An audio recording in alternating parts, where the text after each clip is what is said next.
clinique Ngalema s'est lancée dans le défi d'informatiser le service médical et elle y va par étapes. Il y a eu 2 micro-projets de suite dans la même thématique. Grâce à ces financements, ils ont déjà couvert 3 services, pédiatrie, médecine interne et urgence.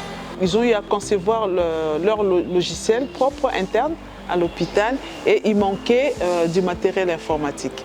Et ils sont en train de passer à l'échelle pour espérer couvrir l'ensemble de l'hôpital par rapport à un dossier informatisé. Donc ici, pour le moment, on va la transférer en chirurgie. Cette informatisation, elle a été la bienvenue. Dans le temps, on avait plusieurs fiches à consulter, dossier médical, dossier soins infirmiers, il y avait tant de registres à faire, il y avait beaucoup de choses à écrire. Mais actuellement, tout est déjà synthétisé dans la machine. Quand nous recevons un patient à partir de la salle d'urgence, le temps que le médecin arrive au pavillon pour prescrire, il y a déjà tout dans la machine. C'est que du côté rapidité, c'est vraiment efficace pour nous. Ça nous a aidé à éviter beaucoup d'erreurs qui se commettaient d'identitovigilance. Vous allez voir le malade au niveau de l'entrée, au niveau des urgences. On a écrit les noms, par exemple les Kandé, on écrit avec A, je ne sais pas, et là ça arrive au pavillon, on écrit avec E, ça devient comme si c'était 2 personnes différentes alors que c'est la même personne.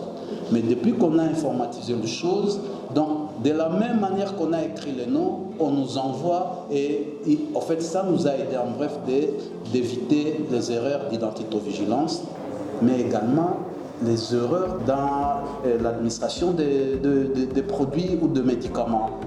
Parce que bon, chaque médecin a son écriture et chaque infirmier a sa manière d'interpréter.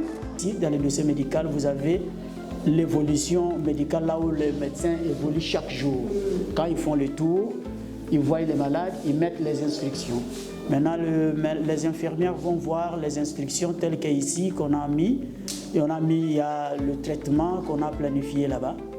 On a planifié, ils vont voir la façon dont on a planifié les traitements, comment est-ce que ça va être donné.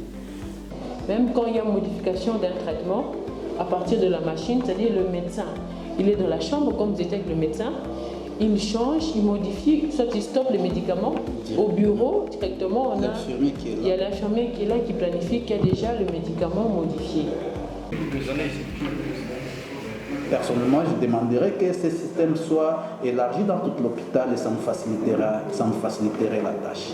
S'il y a cette intercommunication entre les services, ça sera vraiment une bonne chose.